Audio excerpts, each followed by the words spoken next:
Next, we will be reading page 42, starting on page 42, and then we have some things to look at, so that's why I'm doing a video today, not just doing an audio.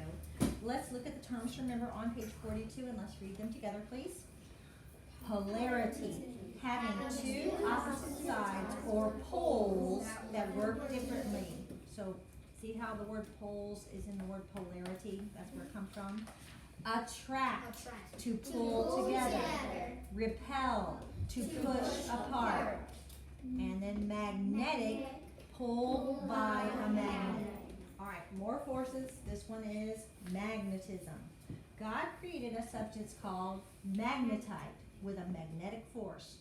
Certain metals, such as iron, are attracted to it. A magnet works because of its magnetic field. You cannot see a magnetic field just by looking at a magnet, but there are ways to observe its effect. A magnet has polarity. That means it has two opposite sides that work differently, called poles. Every magnet has a north pole and a south pole. The force of a magnet flows from the north pole to the south pole. That's why the magnet's force is strongest at its poles.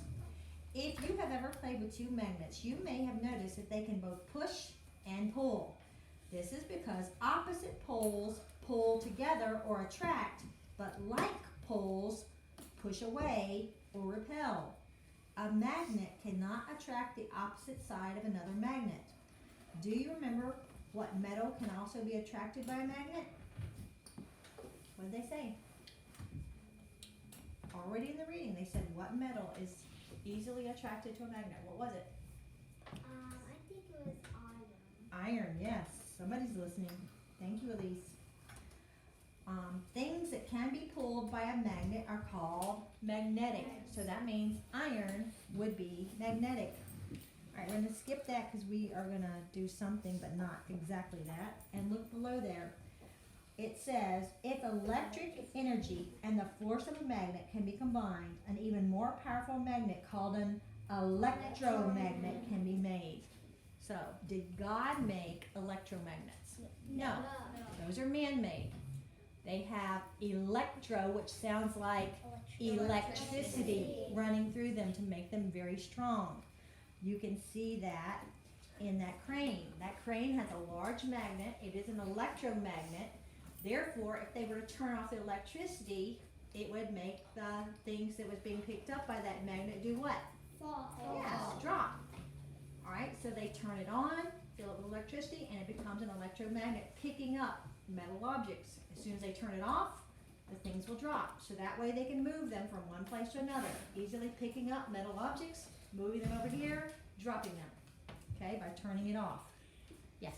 When I was talking about, like, it needs to be facing, like, the north and south, like, what if it was, what if those are magnets were to face somewhere else, and then the north and south, would they work? Okay, it's not about north. They're called north and south poles because the biggest magnet in the world is actually the Earth.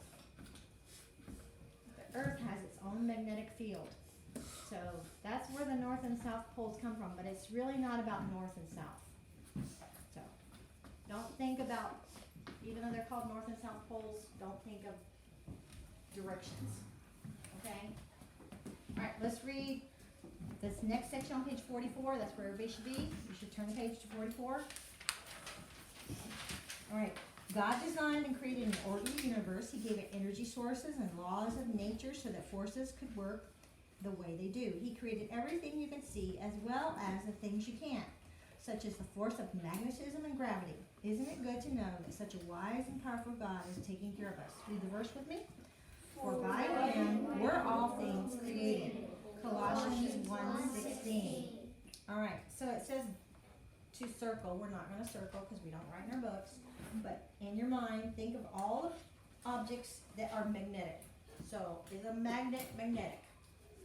Yes, because magnets, if it's the opposite poles can attract, right? So they can be attracted to each other. Alright, what about a paperclip? Yes. How many think yes? How many think no? Alright, we're going to find out in a minute. What about pliers? Raise your hand if you think yes. Raise your hand if you think no. Okay,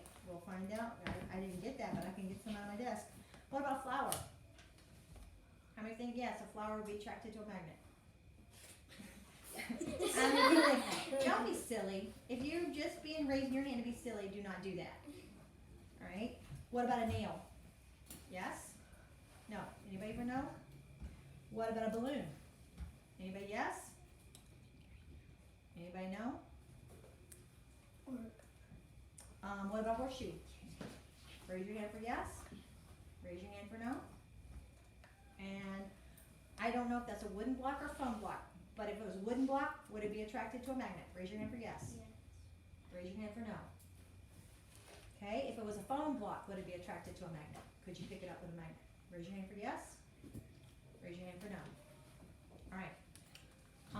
I don't actually have pliers, but I do have something in my desk. Let me grab one more thing out of my desk. It's like a tool. How about a hammer? Yes. Do I need you talking? No, I don't. Alright, so first of all, we're going to look at just a simple magnet. And I need to carefully get these out of there. Alright.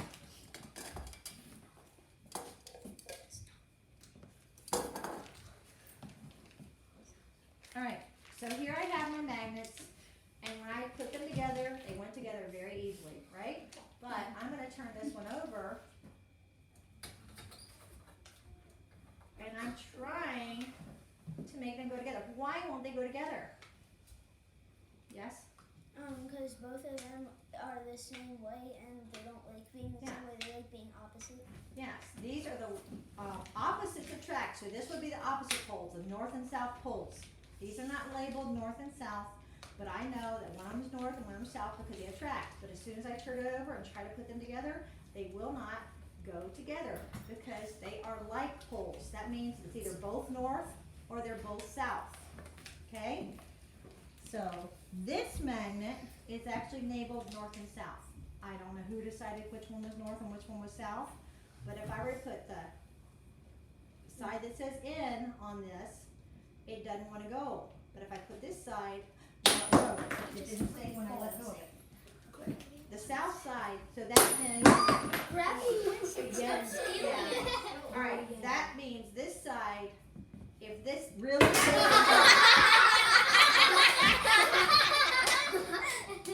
that's enough. That's enough. If this really is south, which I don't know if it is, but if it really is south, then that means that has to be north, right? Turn it over. Now, can I make the south go on it? No. But the north will. Alright, so those are opposites. Alright? Now, I didn't write an S on it. Somebody else did. But, do you understand? Opposites attract. So if this really is north, then that means this side has to be south. Whereas this side, North. it has to be north because they're not attracted, but the south side will attract to it. Okay? Now, we were talking about, they said paperclip. Raise your hand if you said the paperclip would not attract to metal. Would not. Alright, I'm going to lay the paperclip there. Obviously it does. Why? Why does the paperclip attract to metal? It's metal. Even if it's covered in plastic, it is metal inside the plastic. Now, there are plastic paper clips, which are totally made of plastic. Would that one be attracted? No. Alright, I have an eraser here. Raise your hand if you think this eraser would be attracted to the metal. Anybody? I hope not, because it's not metal at all.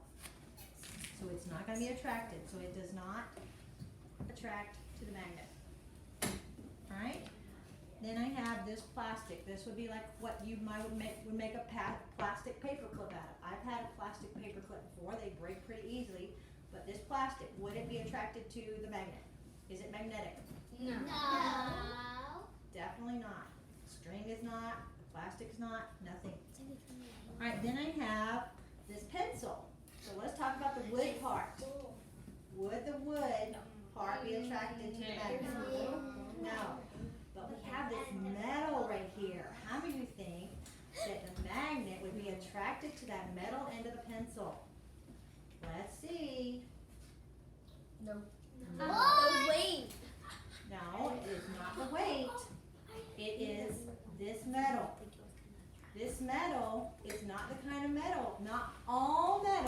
attracted to a magnet. Not all metal. This is probably just aluminum. If I were to get a piece of tin foil, it would not be attracted to a magnet. So this is probably just aluminum. Alright, the same metal, the tin foil. So not all metals are attracted to magnetics. So not all metals are magnetic. Alright, we're going to do the tool, so. Yes.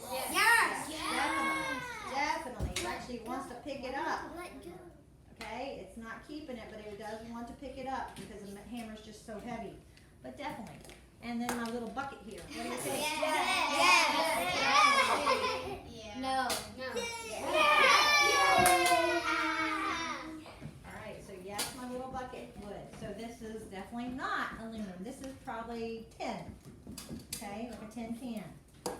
Alright, so that was our little magnetic experiment. I am going to let you, I'm probably going to go around and make sure they sanitize first. So we're not passing something without having our hands sanitized. So I'm going to let you sanitize, and then I'm going to let you feel how they push apart from each other when you're trying to do light poles, and how they go together when they attract. So everybody think, opposites attract. Opposites